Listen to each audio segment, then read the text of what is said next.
नव्या करारामधून योहानकृत शुभवर्तमान अध्याय 4 वचने 1 ते 15, जुना करार येशया 6 1 ते 13, नवा करार योहानकृत शुभवर्तमान अध्याय 4 1 ते 15 या दोन्ही शास्त्रपाठांकडे यावेळेस आपण लक्ष देऊयात. यशयाला झालेले दर्शन आणि पाचारण. उज्जिया राजा मरण पावला त्या वर्षी प्रभूस उच्चस्थळी असलेल्या उच्च सिंहासनावर बसलेले मी पाहिले. त्याच्या झग्याच्या सोग्यांनी मंदिर व्यापून गेले होते. त्याच्या भोवताली सराफीम उभे होते.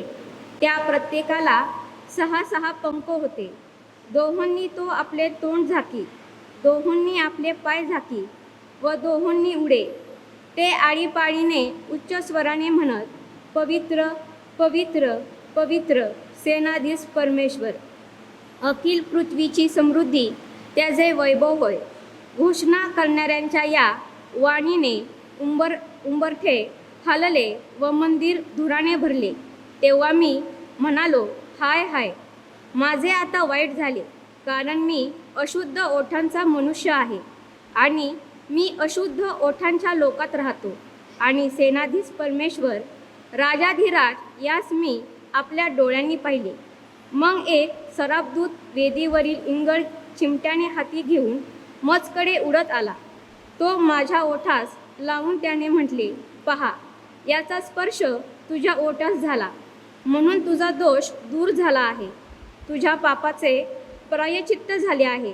तेव्हा मी प्रभूची वाणी ऐकली, ती अशी, मी कोणाला पाठवू, आमच्यासाठी कोण जाईल? तेव्हा मी म्हणालो, हा मी आहे, मला पाठवू. तो म्हणाला, जा, या लोकांस सांग की ऐकत राहा पण समजू नका, पाहत राहा पण जाणू नका. या लोकांनी डोळ्यांनी पाहून, कानांनी ऐकून व मनाने समजून मजकडे वळून सुधारू नये, म्हणून त्यांचे हृदय जड कर, त्यांचे कान बधीर कर व त्यांचे डोळे चिपडे कर. मी म्हणालो, हे प्रभू, असे कोटवर. तो म्हणाला, नगरे निर्जन होतील, घरे निर्मनुष्य होतील, जमीन ओसाड व वैराण होईल. परमेश्वर लोकास दूर घालवून देईल व देशात ओसाड स्थळे बहुत होतील तोवर. त्यात लोकांचा 10वा हिस्सा राहिला तर त्याचाही नाश व्हावयाचा.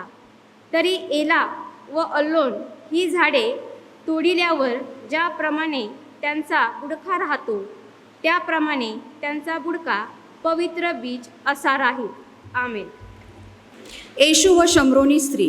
येशू योहानापेक्षा अधिक शिष्य करून त्याचा बाप्तिस्मा करीत आहे, हे पुरुषांच्या कानी गेले आहे असे जेव्हा प्रभूला कळले, तरी येशू स्वतः बाप्तिस्मा करत नसे तर त्याचे शिष्य करीत असे.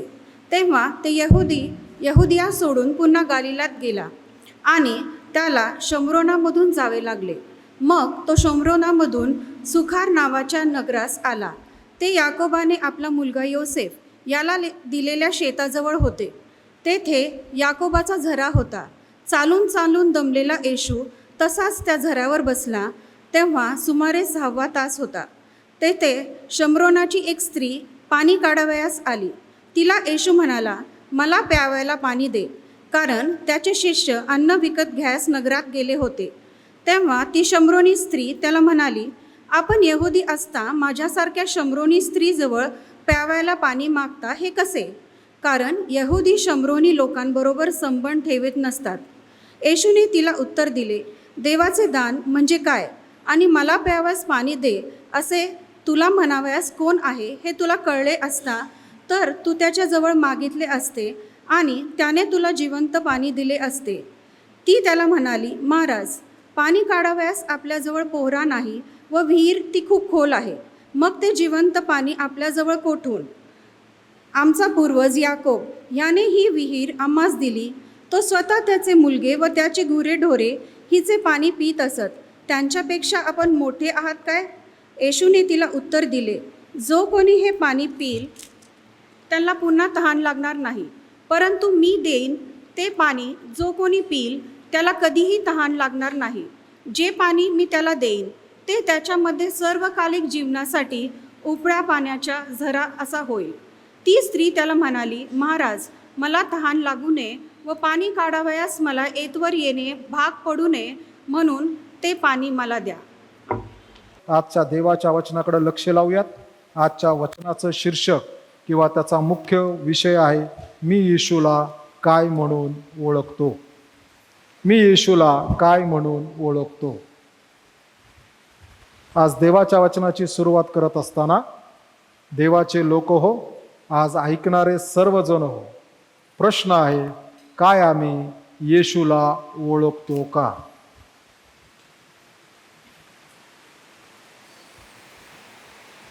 अरे, काहींचे हात वर आहेत, काहींचे वर नाहीत, है ना. आता दुसरा प्रश्न आहे, तो प्रश्न विचारतो आणि त्याचं उत्तर आम्ही संदेश ऐकता ऐकता आमचा शोधायला पाहिजे. मी येशूला काय म्हणून ओळखतो. माझ्यासाठी येशू काय आहे? प्रिय बंधू भगिनींनो, जगाचा दृष्टिकोन पाहणं, येशूकडे पाहणं प्रत्येकाचा वेगवेगळा आणि निराळा आहे. ज्यावेळेस आम्ही जगाकडे जातो त्यावेळेस जग येशूकडे पाहत असताना वेगळ्या दृष्टिकोनातून पाहतं, आणि तो दृष्टिकोन आहे की ख्रिस्ती धर्माचा असणारा संस्थापक म्हणून. ही पहिली एक येशूची ओळख आहे. ह्याच्याशिवाय अनेक ओळख येशूला ह्या जगामध्ये आहेत.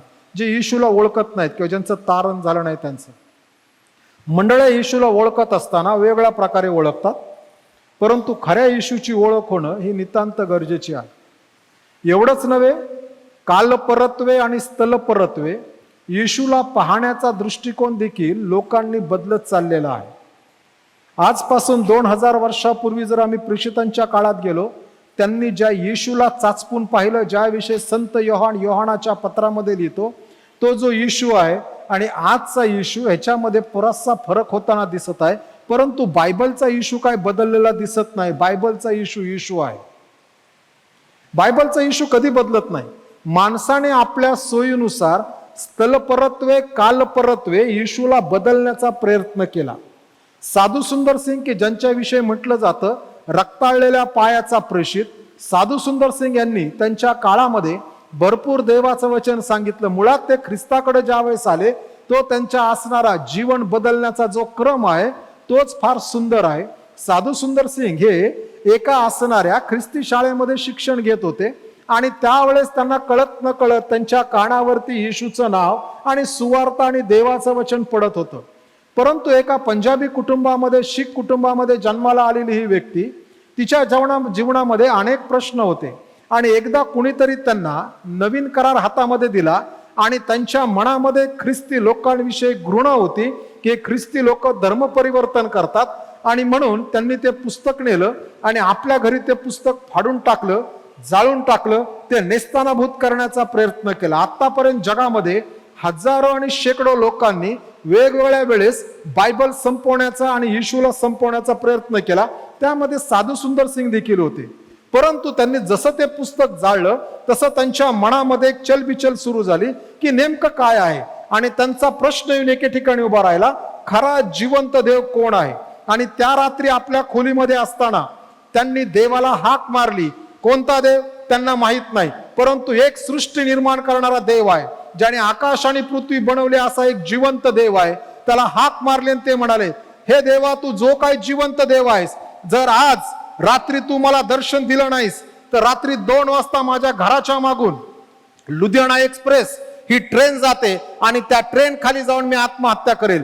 वेळ चालला होता. साधू सुंदर सिंग आपल्या घरामध्ये जागे होते, वेळ पाहत होते, घड्याळ पुढे सरकत होते, गोष्टीचा आवाज त्यांना समजत होता. आणि हे सगळं समजत असताना 2 वाजण्याच्या अगोदर त्यांच्या असणाऱ्या खोलीमध्ये एक मोठा प्रकाश प्रकट झाला. आणि त्या प्रकाशाकडे ज्यावेळेस त्यांनी पाहिलं त्यावेळेस त्या प्रकाशाच्या द्वारे त्यांच्या जीवनामध्ये बदल झाला, आणि मी येशू आहे ही त्यांची खात्री पटली आणि त्यांची ओळख झाली. आणि ज्यावेळेस ओळख झाली तेव्हापासून साधू सुंदर सिंग यांनी आपलं जीवन बदललं. ते येशूच्या मागे निघाले. घरच्यांनी अनेक वेळेस त्यांना त्रास दिला, घरच्यांनी अनेक वेळेस त्यांना थांबवलं की तू जाऊ नकोस, आमचं सगळं तुला देतो. परंतु त्यांच्या जीवनावरती आणि त्यांच्या जीवनामध्ये त्यांनी स्वतः देवाला स्थान दिल्यामुळं ते येशूच्या मागे चालू लागले.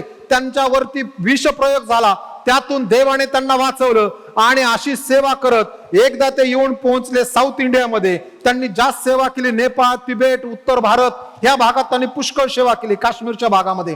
परंतु एकदा साऊथ इंडियामध्ये आल्यानंतर त्यांचं असणारं मॉर्निंग डिव्होशनला क्वाईट टाइम मध्ये ते बसलेले असताना देवासंगती त्यांचा आणि देवाचा संबंध चालू आहे, शास्त्र वाचन प्रार्थना चालू आहे, आणि त्यावेळेस त्यांच्या लक्षात आलं की एक सद्गृहस्थ त्यांना भेटायला येत आहे, पांढरे शुभ्र वस्त्र घातलेले, पांढरे शुभ्र देखावा असणारा, डोक्यावरती पांढरे शुभ्र केस आहेत, आणि हा माणूस आला आणि साधू सुंदर सिंग यांच्या समोर उभा राहिला. आणि आलेली ही व्यक्ती साधू सुंदर सिंग यांना म्हणताना म्हणाली, तू जे येशूचं काम करतोस ते चांगलं आहे, आणि परंतु म्हणाले तुझ्या येशू सांगण्यामध्ये थोडासा बदल करणं गरजेचं आहे, कारण की तू जो येशू सांगत आहेस, हा तू सांगत असणारा येशू हा पाश्चिमात्य येशू आहे. आपल्याला ह्या भारत देशाला जर येशू द्यायचा असेल आणि ह्या भारत देशाने जर येशूवर विश्वास ठेवायचा असेल, तर येशूला आपल्याला भारतीय कपामध्ये किंवा भारतीय पेहरावामध्ये, भारतीय सायकॉलॉजीमध्ये, भारतीय जीवनशैलीमध्ये, भारतीय विचारसरणीमध्ये टाकून येशू द्यायला पाहिजे, तरच हा देश येशूचा स्वीकार करेल. आणि साधू सुंदर सिंग यांनी त्या माणसाचं वाक्य ऐकलं, त्या व्यक्तीचं. विलंब न लावता ते म्हणताना म्हणाले की येशू हा जागतिक आहे, येशू हा वैश्विक आहे, जीसस इज युनिव्हर्सल, आणि त्यामुळे येशूला आम्ही देशागणिक त्या पेल्यामध्ये आणि त्या संस्कृतीत टाकू शकत नाही. जर ह्या देशाला येशू द्यायचा आहे तर तो पवित्र शास्त्र आधारित येशू द्यायला हवं. आणि मग बरेच काळानंतर साधू सुंदर सिंगांनी ज्यावेळेस ही घटना सांगितली, त्यावेळेस ते म्हणाले, तो गेल्यानंतर माझ्या लक्षात आलं तो काय देवाचा दूत नव्हता, तर सैतान त्या दिवशी पेहराव धारण करून आला देवाच्या दूताचा, आणि मला सुवार्ता बदलण्यासाठी कारणीभूत करत होता. प्रिय बंधू भगिनींनो, सैतानाने अनेक वेळेस येशूचं नाव, येशूची कृती, येशूचे चमत्कार, येशूचं जीवन, येशूच्या जीवनामधल्या घटना बदलण्याचा प्रयत्न केलेला आहे, यासाठी की ह्या जगाला एक वेगळा येशू देण्यात यावा. दा विन्सी कोड नावाचं पुस्तक आहे, तुमच्यातील अनेकांनी हे पुस्तक वाचलं असेल असं वाटतं, वाचलं नसेल तर पाहिलं असेल ह्याची मात्र मला खात्री आहे. आजपासून साधारणतः 15-16 वर्षापूर्वी एक मूवी प्रसिद्ध झाली होती, दा विंची कोड, आणि बरेच जण जाऊन बघत होते. दा विंची कोड मध्ये येशूच्या दैवत्वावरती आक्षेप ठेवण्यात आलेला आहे की येशू दैवत्व आहे, आणि मरियेचे त्याचे संबंध दाखवले, मगदल्या मरियेचे, आणि त्यांच्यापासून त्यांचा वंश चालला आहे. हे आताची थिअरी नाही, 2000 वर्षापासून ही थिअरी जगात काम करते. आणि मग येते आणि त्या दा विंची कोड पुस्तकात शेवटी आल्यानंतर जी मुलगी असते आणि तिच्या संगती तिचा जो सोबती असतो, तो सोबती म्हणतो, तुला माहित आहे का, मी या सगळ्याचा अभ्यास केल्यानंतर येशूचा मला एक गोष्ट समजते, आणि ती ही आहे, येशूचा वंश जो जगामध्ये आहे त्या वंशातली तू त्याची मुलगी आहेस. आणि ती मुलगी म्हणते, त्याचा काय संबंध, ते एका पाण्याच्या पॉंडभोवती किंवा तळ्याभोवती बसलेले असतात. ती म्हणती, जर मी समजा पाण्यावरती स्थिर उभा राहू शकली तर त्या येशूच्या वंशाचा असणारा मला काहीतरी फायदा आहे, अन्यथा मी जर पाण्यात डुंबत असेल तर त्याचा काय फायदा आहे. जगामध्ये अनेक वेळेस जगाने, शैतानाने जगाला सांगितलं म्हणून येशू बदलण्याचा प्रयत्न केला गेला, आणि कधी कधी आम्ही ज्या येशूला घेऊन चाललेलो आहोत मुळात तो येशूच नाही. आणि म्हणून प्रिय बंधू भगिनींनो, मी कोणत्या येशूला ओळखतो हे मला माहीत असणं नितांत गरजेचं आहे. योग्य येशूला ओळखल्याशिवाय आम्हाला त्यासाठी प्रतिफळ मिळू शकत नाही. आणि म्हणून आम्हाला वाचायला भेटतं योहान कृष्ण शुभवर्तमानाच्या 4व्या अध्यायामध्ये शमरोनी स्त्री आहे.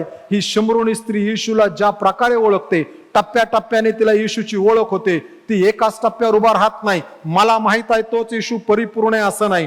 प्रिय बंधू भगिनींनो, आम्ही कधी कधी आमच्या असणाऱ्या पूर्व अनुमानानुसार, आज पर द प्रिसपोजिशन, आम्ही ही गोळाबेरीज केलेली आहे की मला माहित आहे तो येशू परिपूर्ण आहे आणि तोच येशू आहे. प्रिय बंधू भगिनींनो, बायबल ज्याला विदित करतं ना तो खरा येशू आहे. बायबलच्या शिवाय येशूला जे काय लावलेलं आहे ना हे सगळं थोतांड आहे, आणि सैतानाने मंडळीला दिलेली आफूची गोळी आहे, आणि ह्या आफूच्या गोळीवरती मंडळी स्वतः विजय करत असताना दिसत आहे. मुळात ते येशूच्या जीवनामध्ये तो दृष्टिकोन येतच नाही, येशू त्यासाठी नेमलेलाच नाहीये, येशूसाठी असणारा दृष्टिकोन निराळा आहे. आणि म्हणून प्रिय बंधू भगिनींनो, आम्ही ज्यावेळेस येशूला पाहतो त्यावेळेस तो कोण आहे. म्हणून संत योहान हा असल्या शुभवर्तमानामध्ये एक निकोदेमा संगतीचं संभाषण आहे, एक ह्या स्त्री संगतीचं संभाषण आहे. निकोदेमाचं नाव लिहिलं गेलं, ह्या स्त्रीचं नाव लिहिलं गेलं नाही. आणि ह्या स्त्री संगती बोलतो कारण की ह्या शुभवर्तमानाची असणारी संपूर्ण तोपर्यंत दृष्टिकोन आणि त्याचा असणारा मुख्य हेतू आहे. योहान कृष्ण शुभवर्तमान 20वा अध्याय त्याच्या 31व्या वचनामध्ये योहान कृष्ण शुभवर्तमान का लिहिलेलं आहे याची माहिती संत योहानाने दिली. तो असं म्हणतो, हे यासाठी लिहिलेले आहेत की देवाच्या पुत्राची ओळख व्हावी, देवाचा पुत्र आम्हाला समजावा. योहान कृष्ण शुभवर्तमान आम्ही वाचल्यानंतर आम्हाला देवाचा पुत्र प्रभू येशू ख्रिस्त काय आहे याची अधिक चांगली ओळख होती. योहान कृष्ण शुभवर्तमान हे प्रौढ विश्वासणाऱ्यांसाठी लिहिलेलं शुभवर्तमान आहे. योहानाची इच्छा होती की आता दुसऱ्या पिढीमध्ये मी आलोय, कारण पहिली पिढी संपुष्टात आली होती. दुसऱ्या पिढीमध्ये आल्यानंतर अनेक वेळेस लोकांमध्ये शिथिलता येते. मंडळांची अवस्था जगभरात तीच आहे. ज्या वेळेस ख्रिस्ती विश्वासणारे त्यांची दुसरी तिसरी चौथ्या पिढीला येते, त्यावेळेस ते ख्रिस्ती म्हणून रुटीन लाईफ मध्ये सुरू करतात. रुटीन लाईफ चालू आहे. चर्चला तर जायचंय, परंतु चर्चला का जातो हेच माहित नाही. प्रबोधन तर घ्यायचंय, परंतु का घेतो हेच माहित नाही. उपवास तर धरायचा आहे, पण का धरायचा हेच माहित नाही. घरामध्ये कौटुंबिक भक्ती करायची, पण का करायची हेच माहित नाहीये. घरामध्ये आमच्या गोष्टी देवाला सांगायच्या, पण देवाकडे का सांगायच्या हेच माहित नाहीये. सगळं चाललेलं असतं रुटीन प्रमाणे. आणि संत योहान वयोवृद्ध झालेला इफिस शहरामध्ये राहणारा तो विचार करतो की नाही, ह्या मंडळीला पुन्हा परिपक्व करण्याची गरज आहे. आणि म्हणून तो योहान कृष्ण शुभवर्तमान लिहितो. विश्वासणाऱ्यांची प्रौढता वाढावी. योहान कृष्ण शुभवर्तमान हे क्लासिकल ग्रीक मध्ये लिहिलं गेलेलं शुभवर्तमान आहे. योहान कृष्ण शुभवर्तमान वेल डिझाईन शुभवर्तमान आहे. योहान कृष्ण शुभवर्तमानामध्ये येशूचे सगळे चमत्कार नाहीत, परंतु जे काही चमत्कार येशूचे सांगितलेले आहेत किंवा लिहिलेले आहेत ते यासाठी लिहिले आहेत की येशू जिवंत देवाचा पुत्र आहे हे माणसांना समजावं आणि माणसाने त्यावरती विश्वास ठेवावा म्हणून लिहिलेलं आहे. प्रिय बंधू भगिनींनो, योहान कृष्ण शुभवर्तमान याने अनेकांचं जीवन आतापर्यंत बदललं आहे. देवाची कृपा प्राप्त झालेली आहे. योहानाचं शुभवर्तमान वाचल्यानंतर आमच्या जीवनामध्ये येशूचं दर्शन अत्यंत स्पष्टपणे घडत असताना आणि आमची ख्रिस्तामध्ये वाढ असते, कारण की देवाने आम्हाला प्रभू येशू ख्रिस्तासारखं होण्यासाठी पाचारण केलेलं आहे. ब्रदर अँड्रू म्हणून देवाचे सेवक होऊन गेले. काही वर्षापूर्वी देवाने त्यांना आपल्या स्वर्गीय निजधामामध्ये पाचारण केलं. गॉड स्मगलर नावाच्या पुस्तकाचे असणारे ते लेखक, त्यांचं एक पुस्तक आहे. त्या पुस्तकामध्ये असं म्हणतात, ख्रिश्चन या शब्दाचा अर्थ आहे लिटल ख्राइस्ट. मला वाटतं पुस्तकाचं नाव आहे God changed his mind. Little Christ, Christian म्हणजे लिटल ख्राइस्ट. जेवढे विश्वासणारे ख्रिस्ती आहेत हे सगळे लहान लहान लहान लहान ख्रिस्त आहेत. आणि म्हणून त्या ख्रिस्ताची प्रतिमा आमच्यामध्ये दिसणं गरजेचं आहे. लोकांनी हे म्हणायला पाहिजे हा ख्रिस्ती आहे, लोकांनी असं म्हणायला नको असा ख्रिस्ती असतो काय, कारण की लोकांना ख्रिस्ती कसा असावा हे लोकांना माहित आहे. म्हणून आपल्या देशाचे राष्ट्रपिता महात्मा गांधी म्हणताना म्हणाले की मला बायबल मधला ख्रिस्त नकोय, मला ख्रिस्ती व्यक्तीच्या जीवनातला ख्रिस्त हवाय. जोपर्यंत आम्हाला खरा ख्रिस्त समजत नाही तोपर्यंत आमच्या जीवनामध्ये खरा ख्रिस्त दिसू शकत नाही. प्रिय बंधू भगिनींनो, अनेक वेळेस ज्यांची विचारसरणी लहान आहे ते लोकांविषयी चर्चा करताना दिसतात. ज्यांची विचारसरणी सर्वसाधारण आहे हे लोक जे आहेत हे आयडियांविषयी किंवा कल्पनांविषयी विचार करतात. ज्यांची विचारसरणी प्रौढ आहे, मान आहे, ते लोक दृष्टांताविषयी विचार करतात. आणि म्हणून आम्ही दृष्टांताविषयी विचार करणारे लोक असायला पाहिजे. कधी कधी आमच्या बोलण्यातून आमची विचारसरणी कशी आहे ही लोकांना समजायला फार सोपी होते. म्हणून लहान मनाचे लोक, ज्यांचं मन संकुचित आहे, हे लोकांविषयी बोलत राहतात. ज्यांचं मन ऍव्हरेज आहे, सर्वसाधारण आहे, हे बोलत असताना आयडियांविषयी बोलतात. ज्यांचं मन महान आहे, ज्यांचे विचार प्रगल्भ आहेत, हे लोक दृष्टांताविषयी बोलतात आणि जग बदलण्याच्या गोष्टीविषयी त्यांच्याकडे दृष्टांत असतात. प्रिय बंधू भगिनींनो, आणि योहान कृष्ण शुभवर्तमान आमच्या विश्वासाला बदलण्याची ताकद ठेवणारं शुभवर्तमान आहे. मला जो येशू माहित आहे त्यापेक्षा अधिक महत्वपूर्ण येशू बायबल मध्ये नोंद केलेला आहे आणि तो योहान कृष्ण शुभवर्तमानातून आम्हाला वाचायला भेटतो. आणि आम्ही येतो आमच्या योहान कृष्ण शुभवर्तमानाच्या 3ऱ्या अध्यायामध्ये, 4थ्या अध्यायामध्ये, ज्या ठिकाणी शमरोनी स्त्री आहे. आणि शास्त्र असं म्हणतं की ज्या वेळेस येशूची वार्ता किंवा येशूचं म्हणणं शास्त्रीय आणि पुरुषांच्या कानावर गेलं की हा योहानापेक्षा जास्त शिष्य करून हा आपली सेवेला आरंभ केलाय, त्यावेळेस येशूने यहुद्या प्रांत सोडला आणि गालिल प्रांतामध्ये जाण्याचा त्याने प्रयास केला किंवा गालिल प्रांताकडे जाण्यासाठी तो निघाला. यहुदा प्रांत दक्षिणेकडचा प्रांत, गालिल प्रांत उत्तरेकडचा प्रांत. दक्षिण प्रांतामध्ये आम्ही जर आलो तर खाली यरुशलेम शहर, यरुशलेम शहरामध्ये देवाचं मंदिर, तिथून समजल्यानंतर याने प्रवास करायला सुरुवात केली. वर उत्तरेकडे गालिल प्रांताकडे जावं. जात असताना मध्ये शमरोन नावाचा प्रांत आहे. शमरोनी लोक आणि यहुदी लोक एकमेकांसंगती कुठल्याही प्रकारचे संबंध ठेवत नसत, कारण की ते शमरोनी लोकांना त्यांच्यापेक्षा कमी दर्जाचे मानत असत.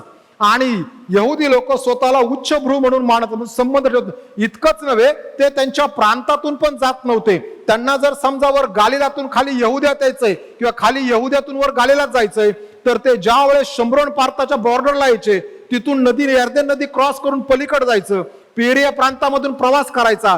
जिकडे इकडे पलीकडच्या बाजूला उत्तरेच्या बाजूला जिथं आता शम्रोन प्रांत संपतो, तिथून पुन्हा त्यांनी प्रवेश करायचा आणि वरती गालिल प्रांतात जायचं आणि मग आपल्या घराकडे किंवा शहराकडे वाटचाल करायची. या सगळ्या पद्धतीतून ते राष्ट्र जात होतं. 2000 वर्षापूर्वी जरी त्या ठिकाणी रोमनांची सत्ता होती, तरी ह्या गोष्टी यहुदी माणूस करत होता. आणि येशूला आता वर गालिलात जायचंय आणि येशू आपल्या शिष्यांना म्हटला, चला आपण जात असताना शम्रोनामधून जाऊ, कारण की येशूला जातपात धर्म यापेक्षा तो माणूस आहे ही महत्वाची गोष्ट आहे.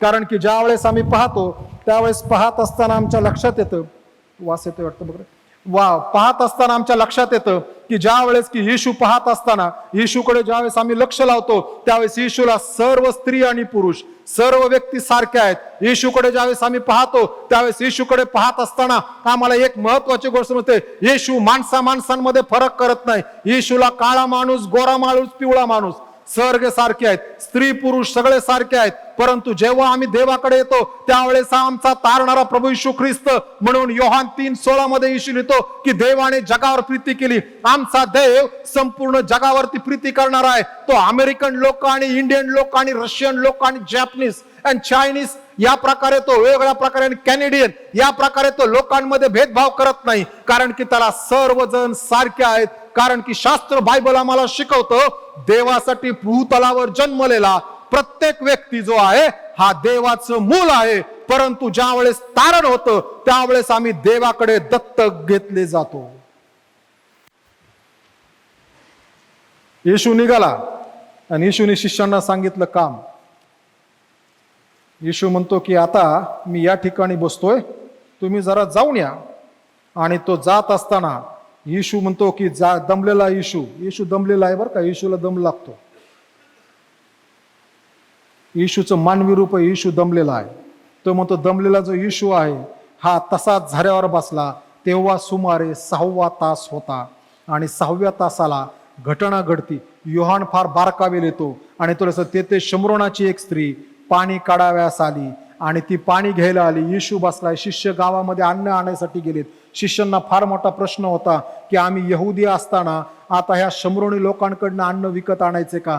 पण गुरुने सांगितल्यामुळे ते गेले आणि गेल्यानंतर ते त्यांची गोष्ट करण्यास येशू बसलाय. ही स्त्री आली आणि स्त्री आल्यानंतर येशूने तिच्याकडे निरखून पाहिलं. येशू तिच्याकडे पाहत होता आणि येशू तिला म्हणताना म्हणाला, बाई मला थोडं पाणी प्यावायला दे. आमचा देव सगळ्यांसंगती बोलण्यासाठी इंटरेस्टेड आहे. आमचा सर्वसमर्थ जिवंत देव सगळ्यांशी बोलतो. तो माणसामध्ये भेद करत नाही. म्हणून तो ज्यावेळेस बोलतो त्यावेळेस सगळ्यांशी बोलतो. परंतु ऐकायला कोणाला येतं? ज्याच्या अंतःकरण उघडलेले आहेत त्यालाच समजतं. प्रियबंधू, म्हणून शास्त्रामध्ये आम्ही वारंवार प्रकटीकरणाच्या पुस्तकात 8 वेळेस वाचतो. 2ऱ्या आणि 3ऱ्या अध्यायामध्ये 7 वेळेस आणि नंतर पुढे 1 वेळेस, 8 वेळेस. आत्मा मंडळास काय म्हणतो, हे ज्याला कान आहे तो ऐकू. त्याचप्रमाणे येशूच्या डोंगरावरील प्रवचनात येशू म्हणतो, आत्मा काय म्हणतो हे त्यांना समजेल. येशू ख्रिस्त आपल्या शिष्यांना ज्यावेळेस पहिला त्याने दृष्टांत सांगितल्यानंतर शिष्यांनी विचारलं पेरणाऱ्याचा दृष्टांत. शिष्य गुरुजी ह्या पेरणाऱ्याच्या दृष्टाचा अर्थ काय? आणि येशूने सांगत असताना सांगितलं, तुम्हालाही समजलं नाही काय? कारण की देवाच्या राज्याची रहस्य जाणून घेण्याचं गुपित किंवा दान हे तुम्हाला दिलेलं आहे. तुम्हालाही समजलं नाही का? आणि मग येशू तो दाखला स्पष्ट करून सांगतो. येशू ज्यावेळेस चालाय, शिष्य गेलेत, येशू बसलाय, येशू सगळ्यांशी बोलतो. फक्त येशूचं ऐकत असताना आम्ही आमचं अंतःकरण मोकळं ठेवायला पाहिजे. आमचे पूर्वानुमान कुठंतरी बाहेर ठेवून यायला पाहिजे. बायबल वाचत असताना आम्ही पूर्वानुमान बाजूला ठेवला पाहिजे. मला माहित आहे म्हणून मी वाचायचं नाही, तर माझ्या संगती देवाने बोलायला पाहिजे म्हणून मी देवाचं वचन वाचायला पाहिजे आणि ऐकायला पाहिजे. मी यासाठी बोलायला पाहिजे, यासाठी वाचायला पाहिजे आणि ऐकायला पाहिजे, यासाठी की देवाच्या वचनाने माझ्या जीवनामध्ये क्रांती करावी. मला ते आवडो अथवा न आवडो, मला आवडणाऱ्या गोष्टी, मग जग मला आवडणाऱ्या सगळ्या गोष्टी देतोय ना, मग आम्ही जगाचंच ऐकावं. संत पौल तिमोथेला लिहिताना असं म्हणतो, आपल्या कानाची खाज जिरावी म्हणून ते पुष्कळ संदेश ते गोळा करतील. आज जगामध्ये सोय झालेली आहे. जो चांगलं बोलतो, आशीर्वादाचं बोलतो, अशांची खूप गर्दी केली. आमच्या कानाला रुचकर वाटेल यापेक्षा आमच्या अंतःकरणाला पोषक होईल असं वचन आम्ही ऐकायला शिकायला पाहिजे. केवळ आशीर्वाद ऐकण्यापेक्षा आमच्या आत्मिक जीवनाची वृद्धी ऐकणं हा आमचा दृष्टिकोन असणं गरजेचं आहे. आणि येशूने त्या स्त्रीशी बोलायला सुरुवात केली. प्रिय बंधू भगिनींनो, येशू सगळ्यांशी बोलतो. आणि म्हणून इब्री लोकासपत्र 1 अध्याय 1 ते 3 वचनात म्हणताना म्हणलेलं आहे की प्राचीन काळी परमेश्वर अंशांनी प्रकारांनी आमच्या संदेष्टांच्या द्वारे आमच्या पूर्वजांशी बोलला. या काळाच्या शेवटी तो आमच्याशी बोलत आहे, त्याच्या पुत्राच्या द्वारे आमच्याशी बोलत आहे. प्रिय बंधू आणि भगिनींनो, आम्ही येशूकडे लक्ष लावणं गरजेचं आहे. देवाची कृपा मागणं गरजेचं आहे, देवाचं साह्य मागणं. म्हणून ज्यावेळेस आम्ही बायबल वाचतो त्यावेळेस बायबल वाचताना आणि संदेश ऐकत असताना देवाच्या आत्म्याला आम्ही म्हणायला पाहिजे, हे देवा, जे तू वचन लिहिलेलं आहेस त्याप्रमाणे तू आमच्याशी बोल. कारण की येशू तर आमच्याशी बोलत आहे. बायबलमध्ये त्याचं वचन विधिलिखित आहे. आम्ही बायबल वाचणारे लोक असायला पाहिजे. प्रेषितांच्या कृत्यामध्ये एक मंडळी आहे, ब्युरिया नावाची मंडळी. त्या मंडळीविषयी म्हणण्यात आलेलं आहे, ही मंडळी पावलाचा संदेश ऐकल्यानंतर आपल्या घरी गेली आणि त्यांनी त्यांचं असणारं पवित्र शास्त्र, नियमशास्त्राचे ग्रंथ, संदेश आणि कविता हे पडताळून पाहिलं की हे असंच म्हणत आहे का. आणि मग त्यांनी त्या वचनावरती विश्वास ठेवला. प्रिय बंधू आणि भगिनींनो, आमच्या संगती येशू बोलतो, आम्ही येशूला काय प्रतिसाद देतो हे फार महत्वाचं आहे. कारण की येशूला आमचा प्रतिसाद हवा आहे. मला किती बायबल माहित आहे यापेक्षा मी ते माझ्या जीवनात किती आत्मसात करतो हे फार महत्वाचं आहे. आणि बायबल वाचत असताना आम्ही आमच्या आत्मिक उन्नतीसाठी आणि आमच्या गरजांसाठी वाचायला शिकायला पाहिजे. आम्ही दुसऱ्यांसाठी नाही वाचायचं. सध्या पालक लोकांमध्ये एक सवय निर्माण झालेली आहे, बायबल वाचलं की त्यातून संदेश देण्यासाठी बायबल वाचायचं. आणि ती चुकीची संकल्पना आहे. पालक रविवारी एक संदेश देतो, परंतु बाकी 6 दिवस त्याचे आहेत. त्या 6 दिवसात देवाने त्यालाही तयार केलं पाहिजे. जर तो आत्मिक प्रौढतेमध्ये वाढला तरच तो इतरांना वाढवू शकेल. प्रिय बंधू, येशूने बोलायला सुरुवात केली. येशूने पाणी मागितलं. येशू आमच्या संगती कशाच्या माध्यमातून बोलेला आम्हाला माहित नाही. आमच्या शारीरिक तक्रारीच्या द्वारे, आमच्या आजारपणाच्या द्वारे, आमच्या भौतिक कठीण परिस्थितीद्वारे, छळाच्या द्वारे, आमच्या मुलांच्या द्वारे, आमच्या लहान लेकरांच्या द्वारे, आमच्या जीवनामध्ये येणाऱ्या कठीण प्रसंगाच्या द्वारे, चांगल्या प्रसंगाच्या द्वारे आम्ही मात्र येशूचं ऐकायला शिकायला पाहिजे. आणि येशूचं ऐकणं जगातली सर्वात सुंदर गोष्ट आहे. सकाळी उठल्या उठल्या बहुतेक तरुण मंडळींचं एक काम आहे, सकाळी उठले की पहिला मोबाईल काढतात आणि मोबाईलवरती बघायला सुरुवात करतात. जगाचं ऐकण्याच्या अगोदर आम्ही देवाचं ऐकायला पाहिजे, बायबल वाचायला पाहिजे. अलाराम झाल्यानंतर मोबाईल बाजूला फेकून द्या, मोबाईल बाजू घेऊ नका. सध्या सायकोलॉजी जगाला सांगत आहे, सकाळी उठल्यानंतर कमीत कमी 1 तास मोबाईलला हात लावू नका. कारण की जग बिघडत चाललंय. सकाळी उठले अजून डोळे चोळले नाहीत की तोपर्यंत मोबाईलला कोणाचे मेसेज आलेत सुरू होतं, काय न्यूज आली ही बघणं सुरू होतंय. प्रिय बंधू भगिनींनो, सकाळी उठल्या उठल्या आम्ही देवाचं ऐकायला पाहिजे. पॉल इंग्युचो नावाचे देवाचे सेवक यांनी एक वाक्य वापरलं, नो बायबल नो ब्रेकफास्ट. मी जर सकाळी बायबल वाचत नाही तर ब्रेकफास्ट करायचं नाही. आणि त्या ठिकाणी त्या मंडळीतल्या घरातल्या आयांनी ही सवय लावली, तू जर सकाळी बायबल वाचलं नाहीस तर तुला ब्रेकफास्ट नाही. तो उपाशी त्याला घरातून पाठवलं. मुलगा 1 दिवस 2 दिवस, आम्ही म्हणतो बायबल वाचलं नाही तरी चालेल, तुझा आत्मिक जीवनाचा सत्यानाश झाला तरी चालेल, तुझं आत्मिक जीवन एक उकिरडा झालं तरी चालेल, तुझ्या आत्मिक जीवनामध्ये मोठे बॉम्बस्फोट झाले तरी चालतील, तुझं आत्मिक जीवन उद्ध्वस्त झालं तरी चालेल. बाळा, तू काही वर्षानंतर येशूला स्वीकारलं नाही आणि येशू सांगते तू चालला नाहीस म्हणून तू नरक अग्नीमध्ये गेला तरी चालशील, परंतु तू बायबल वाचू नकोस, मात्र ब्रेकफास्ट कर. आमच्या मुलांच्या शरीरावर फार प्रेम आहे आत्म्यापेक्षा. आमच्या मुलाच्या आत्म्याविषयी आम्हाला हिशोब द्यायचा आहे, आमच्या जोडीदाराच्या आत्म्याविषयी हिशोब द्यायचा आहे. देव विचारेल काय केलं, पण आम्ही म्हणतो खा. प्रिय बंधू भगिनींनो, आमच्या सध्या भारत देश जो आहे ना, हा भारत देश डायबिटीसची कॅपिटल आहे. सगळ्यात जास्त डायबिटीसचे लोक भारत देशामध्ये आहेत. काही दिवसापूर्वी एक सर्वे झाला आणि त्या सर्वेनुसार असं म्हणणं आहे 3 पैकी 1 माणसाला डायबिटीस आहे. आपल्या आजाराचं कौतुक करत बसू नका. आम्ही आमच्या आजाराचं खूप कौतुक करतो आणि आमच्या आजाराचं कौतुक करत असताना आम्ही आमच्या देवाला दूर लोटत आहोत. आमच्या देवाला पहिलं स्थान द्यायला पाहिजे. मला काही वर्षात सांगितलं, तुम्हाला वर्षापूर्वी सांगितलं डायबिटीस आहे, गोळी तर घेतली नाही, देवाकडे कृपा मागितली. सकाळी ज्यावेळेस नाश्ता करायला बसतो ना, त्याच्या अगोदर पहाटे ज्यावेळेस उठतो, स्वतः चहा करतो, त्यावेळेस प्रार्थना, हे देवा आज दिवसभरात जे खाणार आहे ह्याच्याने माझ्या शरीराला लागते ना तेवढंच ग्लुकोज दे, त्याच्यापेक्षा जास्त देऊ नकोस, मला आहे तसं निरोगी ठेव. तेव्हापासून आत्तापर्यंत काही नाही, आम्ही देवाकडे मागायला शिकायला पाहिजे. आमचा देवापेक्षा विश्वास त्या गोळ्यांवरती जास्त झालाय. मी गोळी घेतो म्हणून स्थिर आहे लोक म्हणतात, नाही, देवाने ठेवलं म्हणून आम्ही स्थिर आहोत. आणि येशू तिच्याशी बोलतो, आमच्या आजारातून देव कधी कधी बोलतो. डॉक्टर लूक ख्रिस्ताकडे कसा आला, पावलाला दृष्टी कमी झाली, पावला त्याच्याकडे गेला ट्रीटमेंटसाठी, पावलाने त्याला सुवार्ता सांगितली, मग तो ख्रिस्ताकडे आला आणि त्याने बायबलमधली 2 पुस्तकं लिहिली, लूक शुभवर्तमान आणि प्रेषितांची कृत्ये. आता येशूने बोलायला सुरुवात केली आणि ह्या स्त्रीने येशूकडे निरखून पाहिलं, कारण की येशू जे करत होता हे त्यावेळेसच्या रीतिरिवाजाप्रमाणे चुकीचं होतं. आणि तेव्हा ती शमरोनी स्त्री त्याला म्हणाली, आपण यहुदी असता माझ्यासारख्या शमरोनी स्त्रीजवळ प्यायला पाणी कसे मागता? येशूची सांस्कृतिक ओळख, तू यहुदी आहेस. मी येशूला काय म्हणून ओळखतो? सांस्कृतिक येशू म्हणून मला माहित आहे का? अनेक वेळेस जग म्हणतं येशू कोणाचा? ख्रिस्ती लोकांचा. आणि आम्ही म्हणतो येशू कोणाचा? आमचा. अहो, येशू आमचा कधीच नाही, येशू जगाचा आहे. आम्ही येशू जगाकडे न्यायला पाहिजे. आमचा येशू सांस्कृतिक आहे का? ह्या स्त्रीला तो सांस्कृतिक येशू दिसतोय. तुम्ही यहुदी आणि मी शमरोनी. प्रिय बंधू आणि भगिनींनो, येशूला संस्कृतीमध्ये बांधून ठेवता येत नाही. येशू सगळ्यांसाठी सारखा आहे. ज्याप्रमाणे सूर्य सर्वांवरती सारखा प्रकाश देतो आणि देव सर्वांवरती सारखा पाऊस पाडतो, त्याप्रमाणे येशू सर्वांसाठी सारखा आहे. आणि म्हणून आमच्या येशूची ओळख काय? आम्हाला येशू कोणता माहित आहे? सांस्कृतिक येशू माहित आहे का? सांस्कृतिक येशू मध्ये गडबड आहे.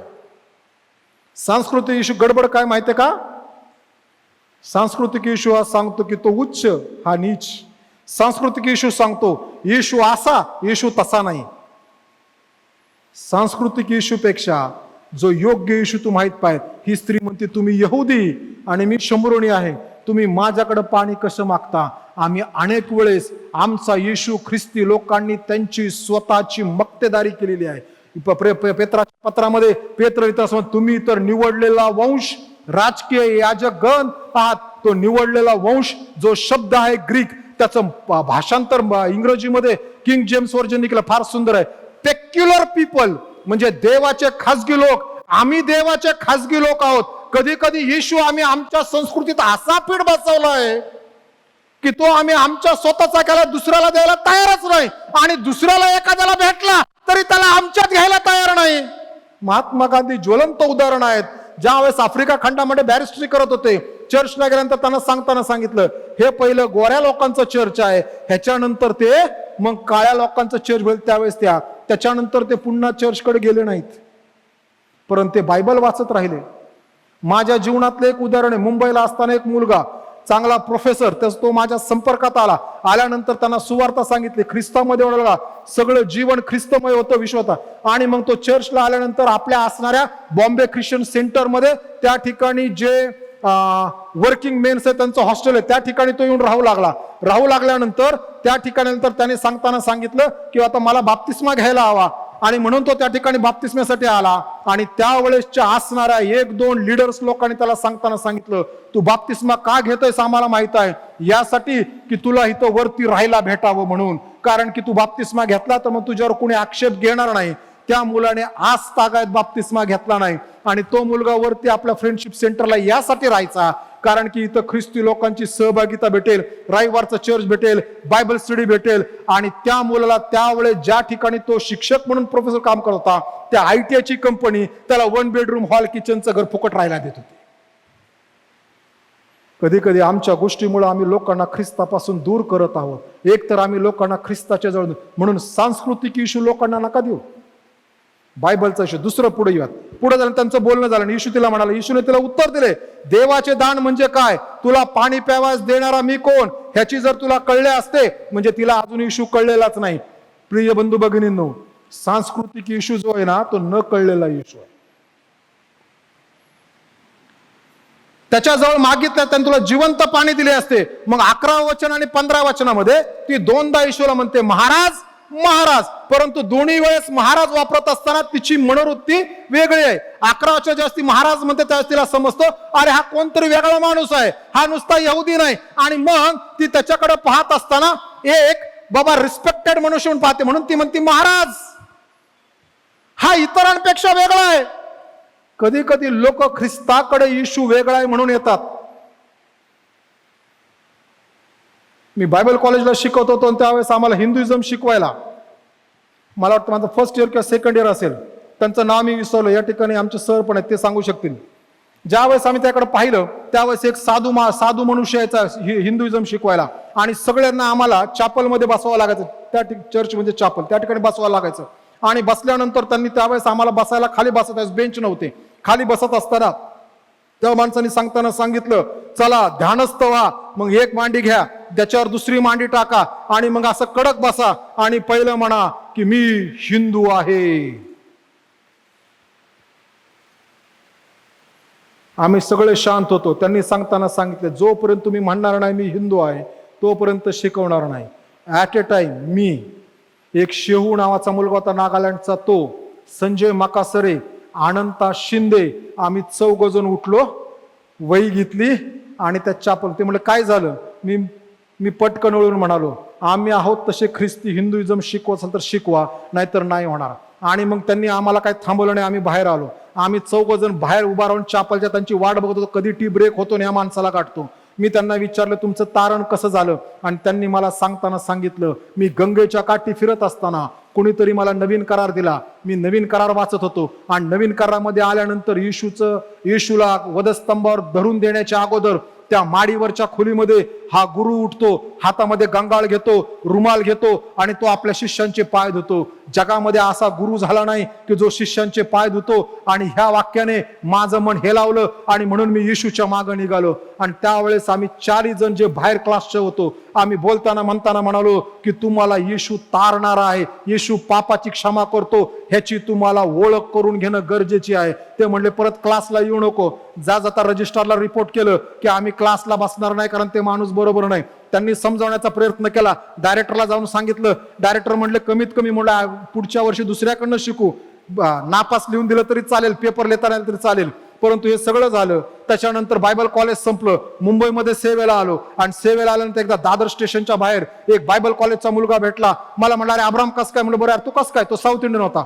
मग विचारलं, मला म्हणला मला अजून घटना आठवती, हिंदुइझम तुम्ही 4 जण उठून बाहेर गेले, तुम्ही काय क्लास अटेंड केला नाही, परंतु त्या पेपरमध्ये वर्ल्ड रिलिजन मध्ये तुम्ही सगळे A+ होता म्हणले त्या प्रश्नाची उत्तर लिहून. म्हणलं शिकण्यापुरतं बरं होतं. मी म्हणलो अरे त्यांचं काय झालं, ते कुठे तो गुरु? आणि त्याने सांगताना सांगितलं तुला माहिती आहे का? म्हटले ते परत गेले हिंदू धर्मात, कारण की त्यांनी येशूला तारणारा म्हणून नव्हतं स्वीकारलं, त्यांनी येशूला एक महान गुरु म्हणून स्वीकारलं होतं. आजही जग येशूकडे पाहत असताना काय पाहतं तर येशू एक चांगला उत्तम शिक्षक आहे. तो आहेच, पण तो मुळात तारणारा आहे, ही सर्वात महत्वाची गोष्ट आहे. आणि म्हणती महाराज, 15 वर्षात म्हणते महाराज. आता तिला समजतं की अरे माझी भौतिक गरज भागवणारा हा माणूस आहे, मला सारखं सारखं विहिरीवर पाणी घ्यायला नको. पेत्र, आंद्रिया आणि याकोब रूपांतराच्या डोंगरावर असताना देखील तसेच, हे येशू आपण इथंच राहू. पेत्र म्हटला खाली नको जायला, खाली फार गडबड आहे. कुमरान कम्युनिटी नावाची कम्युनिटी डेड सीच्या भागामध्ये, डेड सी स्क्रोल जिथं भेटले त्या ठिकाणी कुमरान कम्युनिटी राहत होती. जिथून आम्ही डेड सीच्या वर येतो तिथं आल्यानंतर आतल्या बाजूला एका गुहेत त्यांनी आपलं एक राज्यच प्रस्थापित केलं होतं नवीन. त्या ठिकाण राहायला यासाठी आले. आम्ही जर जगामध्ये राहिलो तर आमच्या मुलांना जगाच्या गोष्टी ह्या अपवित्र करतील, म्हणून पवित्रतेमध्ये राहून त्यांनी स्वतःचं एक जग निर्माण केलं. त्या ठिकाणी राहू लागले. देवाचं वचन वाचणं, मनन करणं, पुन्हा लिहिणं. आणि हे 1948 साली त्या असणाऱ्या कुमरान केव्ज मध्ये त्यावेळेस ते भेटलेलं आहे.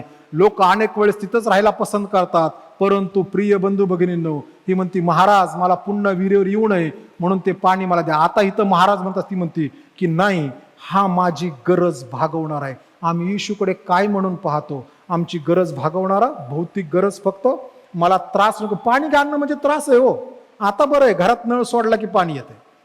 पूर्वीच्या काळी पाणी आणायचं म्हणजे विहिरीत उतरा, पवरा घाला, बाहेर काढा, घेऊन या, सगळं घेऊन या.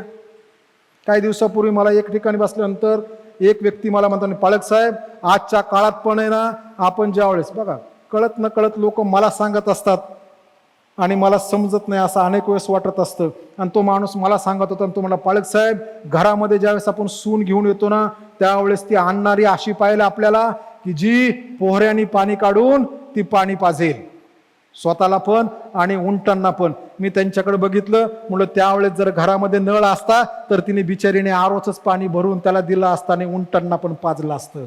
आता 2000 वर्षापूर्वीची गोष्ट, एक तर विहीर खोदावी लागेल आणि विहीर खोदून तिला पहिलं शिकवावं लागेल. तिला शिकायचं म्हणजे म्हणलं पहिलं तुम्हाला शिकावं लागेल. कधी कधी आम्ही रिजिड बनतो आपल्या गोष्टींविषयी, गोष्टी कठीण होतात. आम्ही अनेक वेळेस येशूला रिस्पेक्टेड, माझा येशूविषयी सन्मान आहे.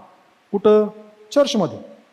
चर्चमध्ये मी देवदूतापेक्षा पवित्र, येशूपेक्षा पवित्र. एकदा चर्चच्या बाहेर जाऊ द्यात, येशू अजून चर्चच्या दारातच आहे, अजून उंबरठ्यावर. तोपर्यंत हा माणूस पोहोचला भिगवंत चौकात येशूला सोडून. त्याला आपण म्हणतो रिस्पेक्ट. रिस्पेक्ट पुढं आणि मागं पाहिलं. तिसरी गोष्ट आता पुढे येत, तिने ज्यावेळेस पाहिलं येशू तिच्याशी परत बोलला आणि येशू तिला म्हणताना म्हणाला, बाई जा तुझ्या नवऱ्याला बोलवून आण. आता तिची झाली गुची, ती अडकली प्रश्नामध्ये. कारण की ती म्हणताना येशू तिला म्हणाली, येशू ती म्हणाली मला नवरा नाही, आणि येशू तिला म्हणाल तू ठीक बोललीस, कारण की तुला 5 नवरे होते आणि आता जो तुझ्या सोबत आहे तोही तुझा नवरा नाही. आणि तिला हे समजलं, आम्ही जोपर्यंत देवाच्या जवळ बसत नाही, देवासंगती बोलत नाही, देवाला आमच्या संगती बोलू देत नाही, तोपर्यंत आमचं जीवन शुद्ध होत नाही. ही बसली, ही बोलू लागली, महाराज म्हणाली, आणि मग येशू म्हणतो, तिने आता येशून त्याच्या जीवनाला हात घातला. प्रिय बंधू आणि भगिनींनो, देवाचं वचन वाचत असताना आम्ही देवाला, आमच्या अंतःकरणाला हात घालण्यासाठी देवाला हाक मारणं गरजेचं आहे. हे देवाच्या आत्म्या तू आमच्याशी बोल. देवाच्या आत्म्याशिवाय, पवित्र आत्म्याशिवाय दुसरं कोणी नाही की जो बायबल अत्यंत स्पष्ट करून सांगेल. कारण ते त्याने लिहिलेलं आहे, ते त्याला माहित आहे. त्या प्रत्येक शब्दाचा आणि कॉमाचा आणि त्या उद्गारवाचक चिन्हाचा अर्थ तो काय. प्रिय बंधू आणि भगिनींनो, आम्ही देवाजवळ बसल्याशिवाय देव आम्हाला आमचं जीवन दाखवत नाही. देवाजवळ बसून देवाचं वचन वाचायला पाहिजे. मला माहित आहे ते बायबल नाही वाचायचं. आज या ठिकाणी उपस्थितांपैकी आणि ऐकणाऱ्यांपैकी किती जण असे आहेत की ज्यांनी कष्ट घेऊन प्रभूने शिकवलेली प्रार्थना पाठ केली.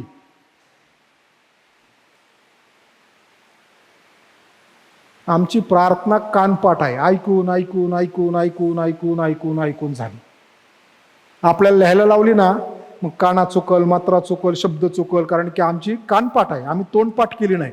ज्यांनी तोंडपाठ केली जो जशी तशी लिहू शकेल. आमच्या जीवनामध्ये आम्ही येशूशी बोलायला पाहिजे. येशूला, येशू तू माझ्या अंतःकरणात बदल कर, कारण की स्तोत्र 19 मध्ये स्तोत्र करता म्हणतो, देवाचं वचन आमच्या मनाचे पुनर्जीवन करते. 2 तिमोथी 3:16 म्हणतं, देवाचा सेवक प्रत्येक चांगल्या कामासाठी सज्ज होतो.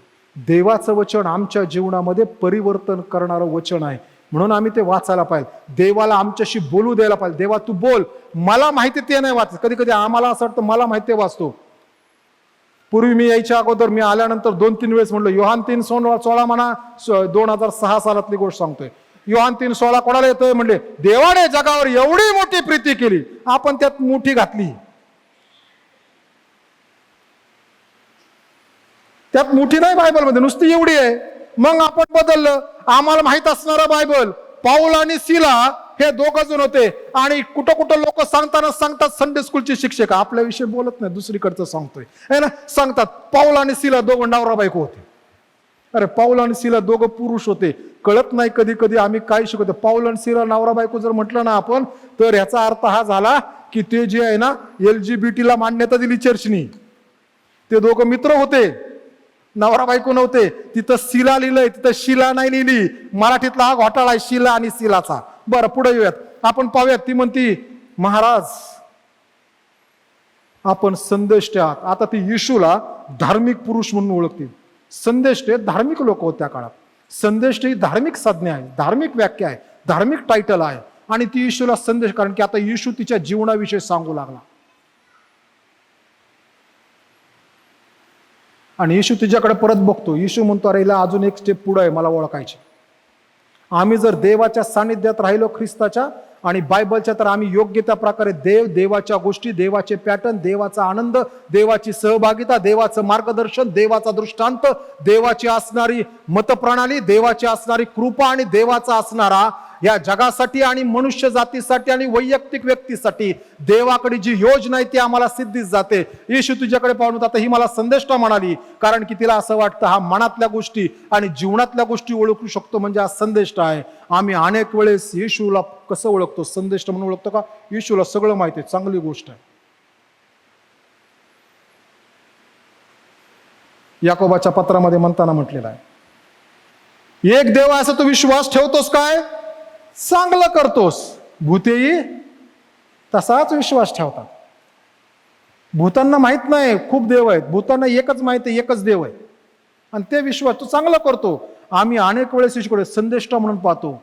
जगामधले अनेक लोक आहेत येशूला संदेष्टा, प्रॉफेट, नबी म्हणून पाहतात.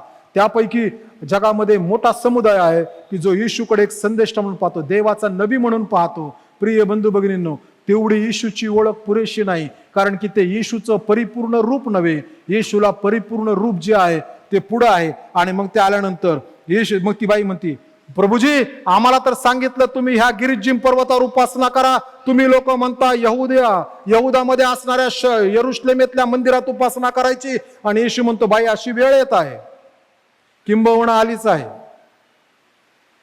देवाला असे उपासक पाहिजे, कारण देव आत्मा आहे.